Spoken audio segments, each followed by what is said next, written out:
The Trail of Tears is a name given to the forced relocation of Native American nations from southeastern parts of the United States following the Indian Removal Act of 1830. The removal included many members of the following tribes, who did not wish to assimilate: Cherokee, Muscogee, Seminole, Chickasaw, and Choctaw Nations, among others, from their homelands to Indian Territory west of the Mississippi River. The Native Americans who chose to stay and assimilate were allowed to become citizens in their states and of the U.S.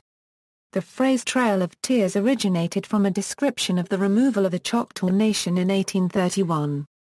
Many Native Americans suffered from exposure, disease and starvation on the route to their destinations. Many died, including 2,000 to 6,000 of 16,542 relocated Cherokee. European Americans and African American freedmen and slaves also participated in the Chickasaw, Choctaw, Muscogee Creek and Seminole forced relocations. In 1830, the Cherokee, Chickasaw, Choctaw, Muscogee, and Seminole were living as autonomous nations in what would be called the American Deep South. The process of cultural transformation was gaining momentum, especially among the Cherokee and Choctaw. Many white settlers had pressured the federal government to move the Indians out of the Southeast. Some encroached on Indian lands and others wanted land made available to white settlers. Andrew Jackson helped gain congressional passage of the Indian Removal Act of 1830, which authorized the government to offer deals in order to extinguish Native American title to lands in the Southeast. In 1831 the Choctaw were the first to be removed, and they became the model for all other removals. After the Choctaw, many Seminole were removed in 1832, the Creek in 1834, the Chickasaw in 1837, and finally the Cherokee in 1838. After removal, some Native Americans remained in their ancient homelands. Some Choctaw are found in Mississippi, Seminole in Florida, Creek in Alabama and Florida, and Cherokee in North Carolina. A limited number of non-Native Americans also accompanied the Native American nations on the trek westward. Some were spouses. By 1837, 46,000 Native Americans from these southeastern states had been removed from their homelands, thereby opening 25 million acres for predominantly white settlement. The fixed boundaries of these autonomous tribal nations, comprising large areas of the United States, was subject to continual cession and annexation prior to 1830, in part due to pressure from squatters and the threat of military force in the newly declared U.S. territories or federally administered regions whose boundaries supervened upon the native treaty claims. As these territories became U.S. states, state governments sought to dissolve the boundaries of the Indian nations within their borders, which were independent of state jurisdiction, and to expropriate the land therein. These pressures were magnified by U.S. population growth and the expansion of slavery in the South with the rapid development of cotton cultivation in the uplands due to the invention of the cotton gin. Legal background. The territorial boundaries claimed as sovereign and controlled by the Native American nations living in what were then known as the Indian Territories or the portion of the early United States west of the Mississippi River not yet claimed or allotted to become Oklahoma were fixed and determined by national treaties with the United States federal government. These recognized the tribal governments as dependent but internally sovereign, or autonomous nations under the sole jurisdiction of the federal government.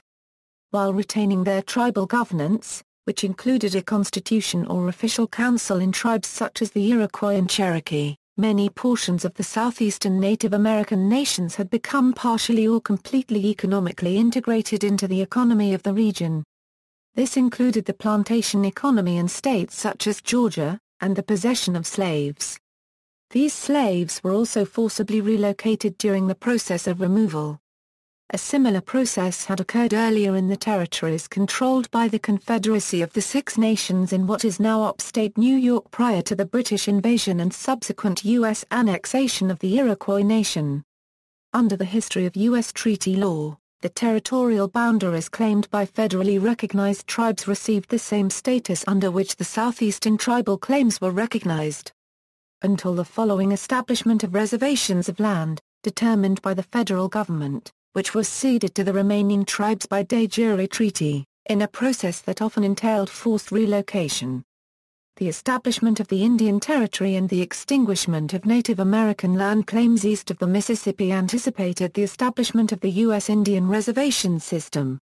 It was imposed on remaining Indian lands later in the 19th century. The statutory argument for Native American sovereignty persisted until the Supreme Court ruled in Cherokee Nation v.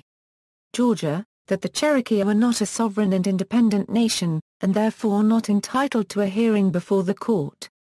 However, in Worcester v. Georgia, the court re-established limited internal sovereignty under the sole jurisdiction of the federal government, in a ruling that both opposed the subsequent forced relocation and set the basis for modern U.S. case law. While the latter ruling was famously defied by Jackson, the actions of the Jackson administration were not isolated because state and federal officials had violated treaties without consequence, often attributed to military exigency, as the members of individual Native American nations were not automatically United States citizens and were rarely given standing in any U.S. court. Compounding this was the fact that while citizenship tests existed for Native Americans living in newly annexed areas before and after forced relocation, individual U.S. states did not recognize tribal land claims, only individual title under state law, and distinguished between the rights of white and non-white citizens, who often had limited standing in court. And Indian removal was carried out under U.S. military jurisdiction, often by state militias. As a result, individual Native Americans who could prove U.S. citizenship were nevertheless displaced from newly annexed areas. The military actions and subsequent treaties enacted by the Jackson and Van Buren administrations pursuant to the 1830 law are widely considered to have directly caused the expulsion or death of a substantial part of the Native Americans then living in the southeastern United States. Choctaw removal. The Choctaw Nation was in what are now the U.S. states of Alabama, Mississippi, and Louisiana. After a series of treaties starting in 1801, the Choctaw Nation was reduced to 11 million acres. The Treaty of Dancing Rabbit Creek ceded the remaining country to the United States and was ratified in early 1831. The removals were only agreed to after a provision in the Treaty of Dancing Rabbit Creek allowed some Choctaw to remain. George W. Harkins would write to the citizens of the United States before the removals were to commence. Secretary of War Lewis Cass appointed George Gaines to manage the removals. Gaines decided to remove Choctaws in 3 phases starting in 1831 and ending in 1833. The first was to begin on November 1, 1831 with groups meeting at Memphis and Vicksburg. A harsh winter would batter the emigrants with flash floods, sleet, and snow. Initially the Choctaws were to be transported by wagon but floods halted them. With food running out, the residents of Vicksburg and Memphis were concerned. 5 steamboats would ferry Choctaws to their river-based destinations. The Memphis group traveled up the Arkansas for about 60 miles to Arkansas Post. There the temperature stayed below freezing for almost a week with the rivers clogged with ice, so there would be no travel for weeks. Food rationing consisted of a handful of boiled corn, 1 turnip, and 2 cups of heated water per day. 40 government wagons were sent to Arkansas Post to transport them to Little Rock. When they reached Little Rock, a Choctaw chief referred to their trek as a trail of tears and death. The Vicksburg group was led by an incompetent guide and was lost in the Lake Providence swamps. Alexis de Tocqueville, the French philosopher, witnessed the Choctaw removals while in Memphis, Tennessee in 1831. Nearly 17,000 Choctaws made the move to what would be called Indian Territory and then later Oklahoma. About 2,500 to 6,000 died along the Trail of Tears. Approximately 5,000 to 6,000 Choctaws remained in Mississippi in 1831 after the initial removal efforts. The Choctaws who chose to remain in newly formed Mississippi were subject to legal conflict, harassment, and intimidation. The Choctaws have had our habitations torn down and burned, our fences destroyed, cattle turned into our fields, and we ourselves have been scourged, manacled, fettered and otherwise personally abused, until by such treatment some of our best men have died. The Choctaws in Mississippi were later reformed as the Mississippi Band of Choctaw Indians, and the removed Choctaws became the Choctaw Nation of Oklahoma. Seminole resistance. The U.S. acquired Florida from Spain via the Adams-Onis Treaty and took possession in 1821. In 1832 the Seminoles were called to a meeting at Payne's Landing on the Ocklawaha River. The treaty negotiated called for the Seminoles to move west, if the land were found to be suitable. They were to be settled on the Creek Reservation and become part of the Creek tribe, who considered them deserters. Some of the Seminoles had been derived from Creek brands but also from other tribes. Those among the tribe who once were members of Creek brands did not wish to move west to where they were certain that they would meet death for leaving the main band of Creek Indians. The delegation of 7 chiefs who were to inspect the new reservation did not leave Florida until October 1832.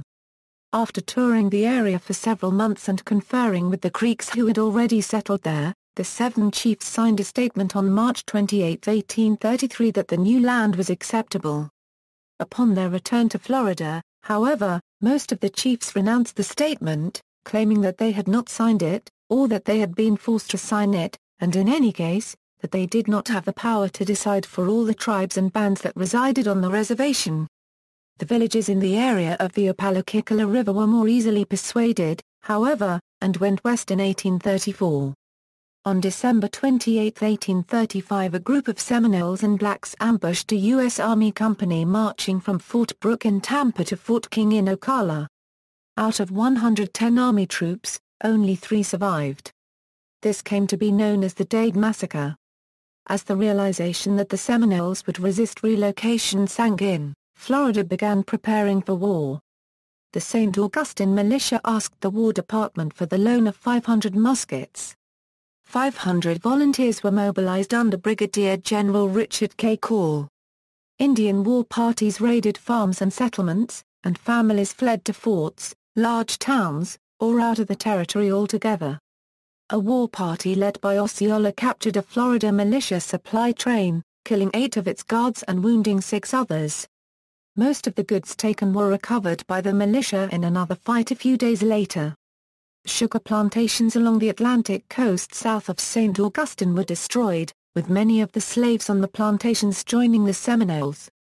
Other war chiefs such as Halectus McGee, Jumper, and black Seminoles Abraham and John Horse continued the Seminole resistance against the Army. The war ended, after a full decade of fighting, in 1842. The U.S. government is estimated to have spent about $20 million on the war, at the time an astronomical sum, and equal to $488,758,621 today. Many Indians were forcibly exiled to Creek lands west of the Mississippi. Others retreated into the Everglades. In the end, the government gave up trying to subjugate the Seminole in their Everglades redoubts and left fewer than 100 Seminoles in peace. However, other scholars state that at least several hundred Seminoles remained in the Everglades after the Seminole Wars. As a result of the Seminole Wars, the surviving Seminole Band of the Everglades claims to be the only federally recognized tribe which never relinquished sovereignty or signed a peace treaty with the United States. In general, the American people tended to view the Indian resistance as unwarranted.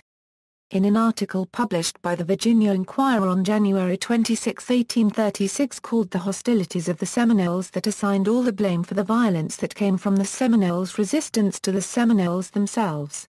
The article accuses the Indians of not staying true to their word or the promises they supposedly made in the treaties and negotiations from the Indian Removal Act. Creek dissolution.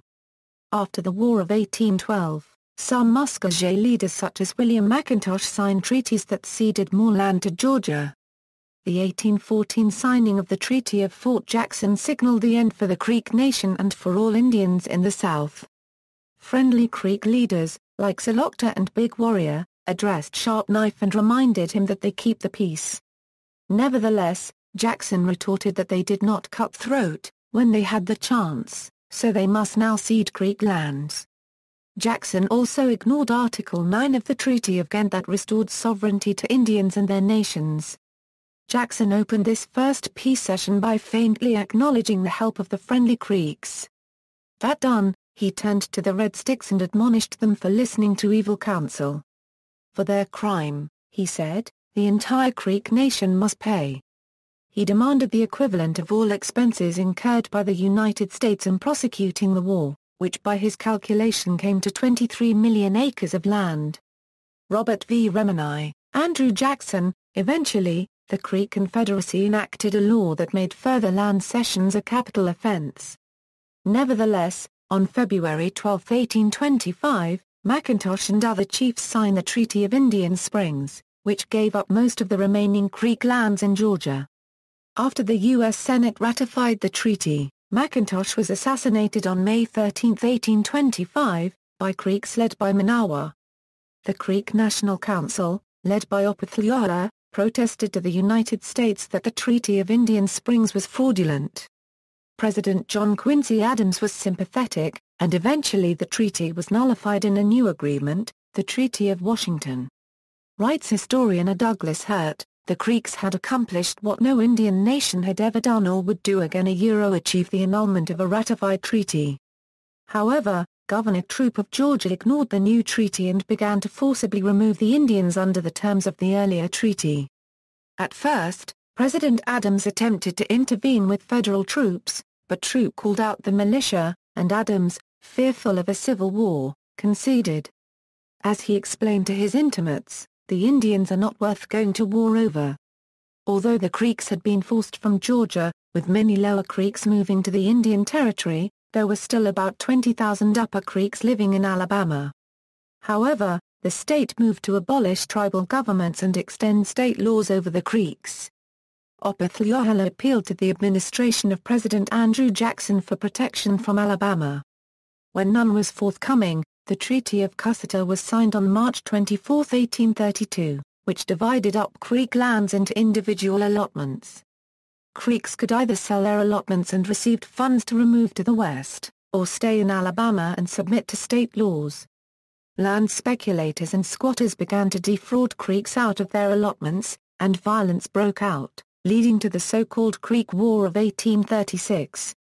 Secretary of War Lewis Cass dispatched General Winfield Scott to end the violence by forcibly removing the Creeks to the Indian Territory west of the Mississippi River.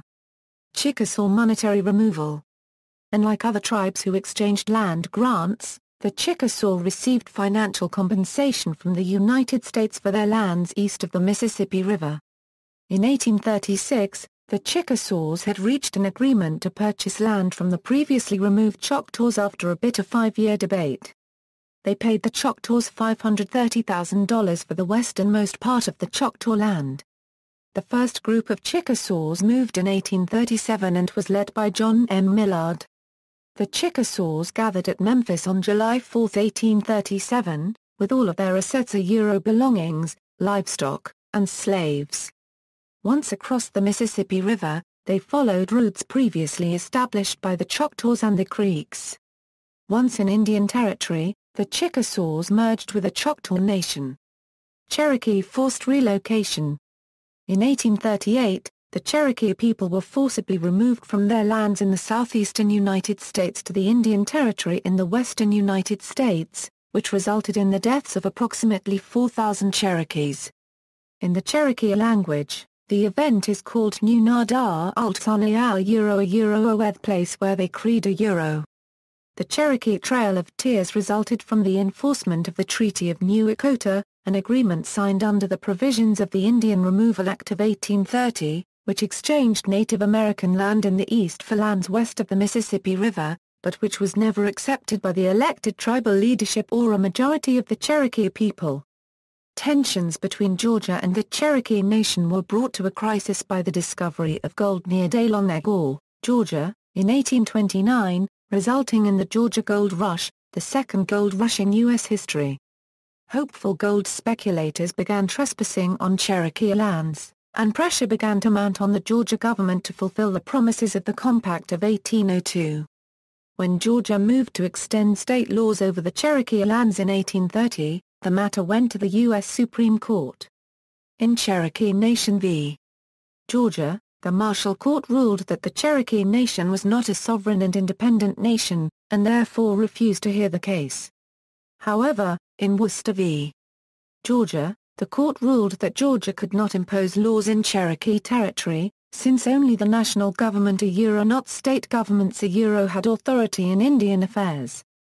Jackson had no desire to use the power of the national government to protect the Cherokees from Georgia, since he was already entangled with states' unregistered trademark rights issues in what became known as the nullification crisis.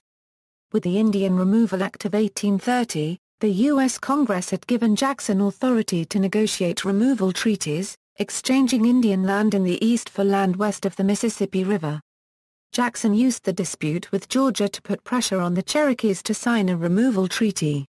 Nevertheless, the treaty, passed by Congress by a single vote, and signed into law by President Andrew Jackson, was imposed by his successor President Martin Van Buren, who allowed Georgia, Tennessee, North Carolina, and Alabama an armed force of 7,000 made up of militia, regular army, and volunteers under General Winfield Scott to round up about 13,000 Cherokees into concentration camps at the U.S. Indian Agency near Cleveland, Tennessee before being sent to the West. Most of the deaths occurred from disease, starvation and cold in these camps. Their homes were burned and their property destroyed and plundered. Farms belonging to the Cherokees for generations were won by white settlers in a lottery.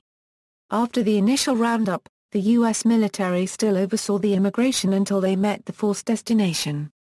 Private John G. Burnett later wrote, "Future generations will read and condemn the act, and I do hope posterity will remember that private soldiers like myself, and like the 4 Cherokees who were forced by General Scott to shoot an Indian chief and his children, had to execute the orders of our superiors. We had no choice in the matter." In the winter of 1838 the Cherokee began the 1,000-mile march with scant clothing and most on foot without shoes or moccasins. The march began in Red Clay, Tennessee, the location of the last eastern capital of the Cherokee Nation. Because of the diseases, the Native Americans were not allowed to go into any towns or villages along the way. Many times this meant traveling much farther to go around them.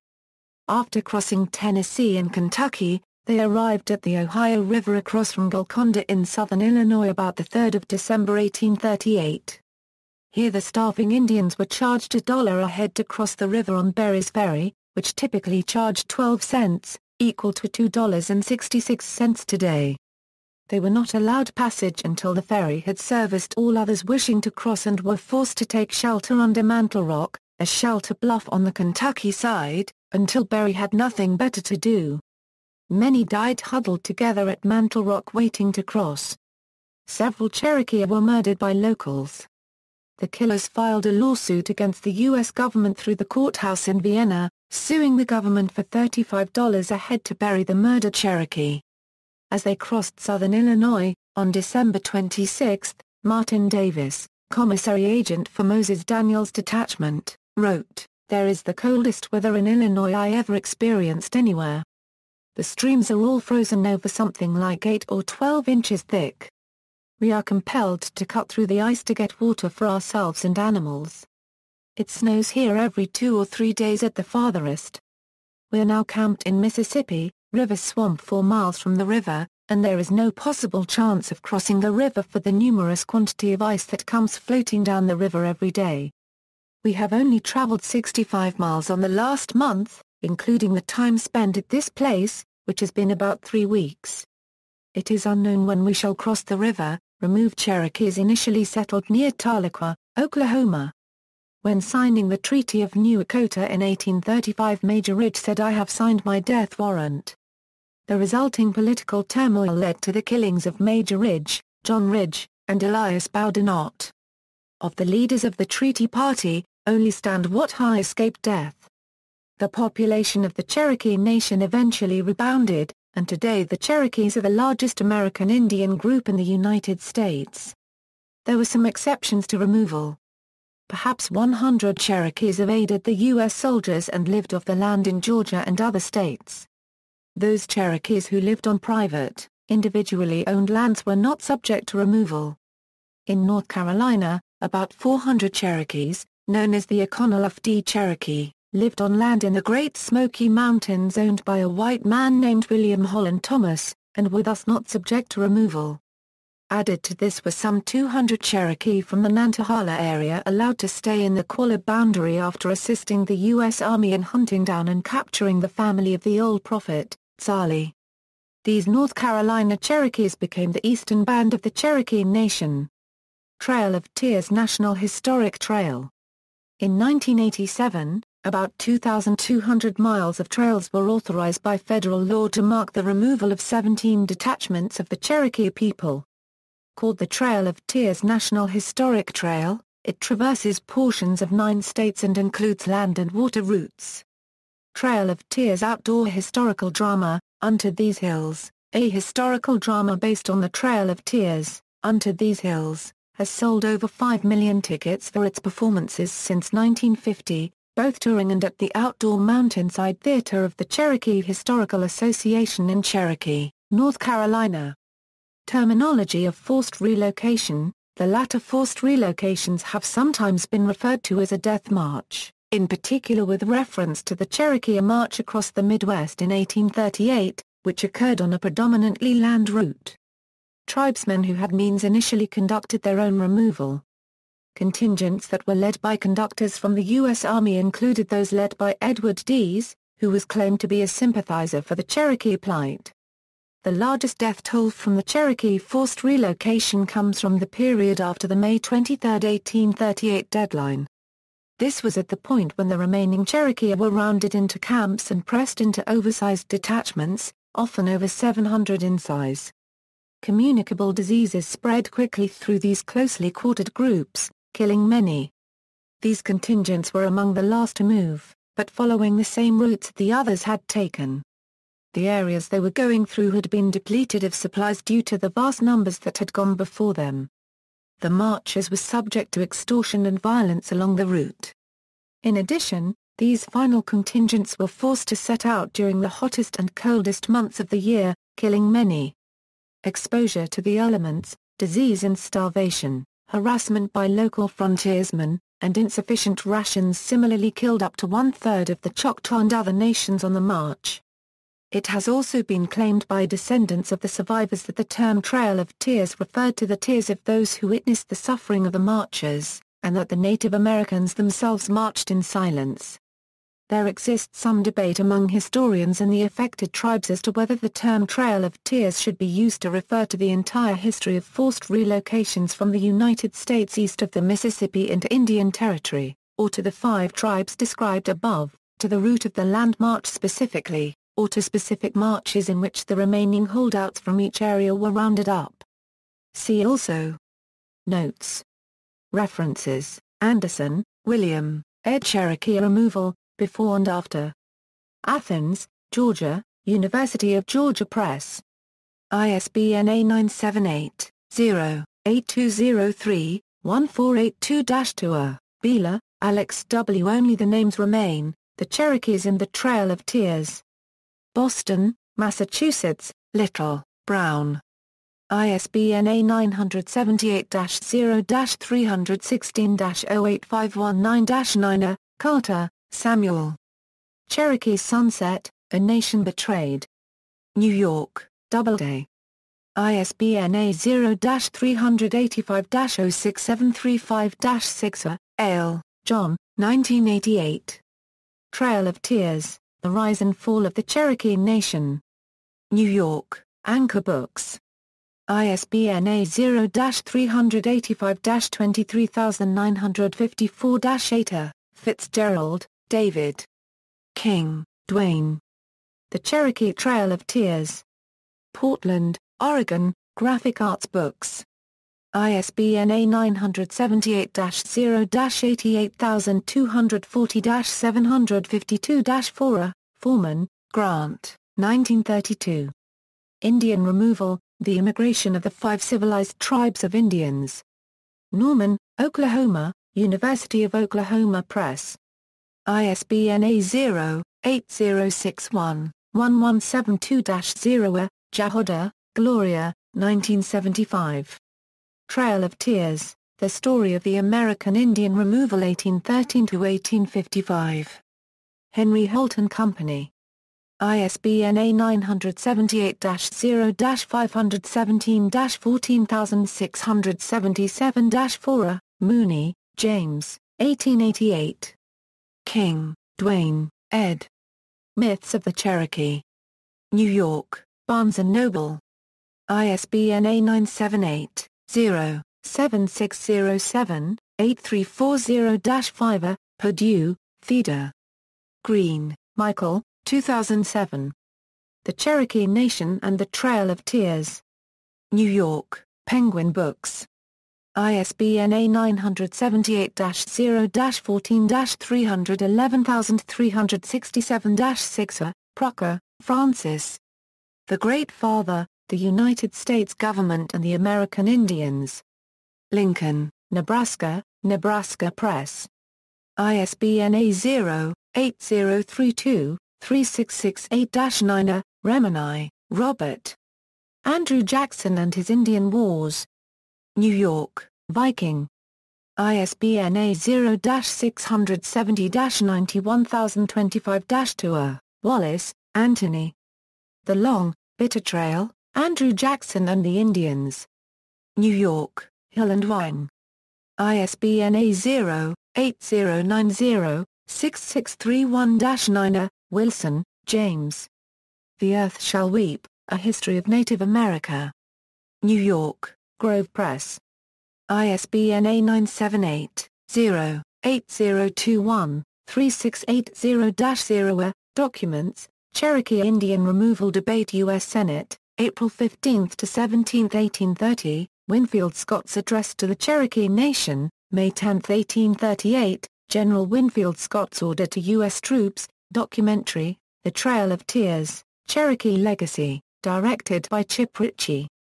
Narrated by James Earl Jones. External links, Trail of Tears list, a report to the U.S. Senate, Remote Sensing Technology to Understanding the Choctaw Removals, Trail of Tears National Historic Trail, Trail of Tears Association, the North Little Rock Site, Interpretive Contexts Chickasaw, Seminole Tribe of Florida History, Indian Resistance and Removal, Muscogee Removal, Cherokee Heritage Documentation Center, Cherokee Nation Cultural Resource Center, Trail of Tears, The Dream We Dreamed, Cherokee Indian Removal, Encyclopedia of Alabama, The Trail of Tears and the Forced Relocation of the Cherokee Nation, a National Park Service Teaching with Historic Places Lesson Plan, Trail of Tears Roll, Access Genealogy.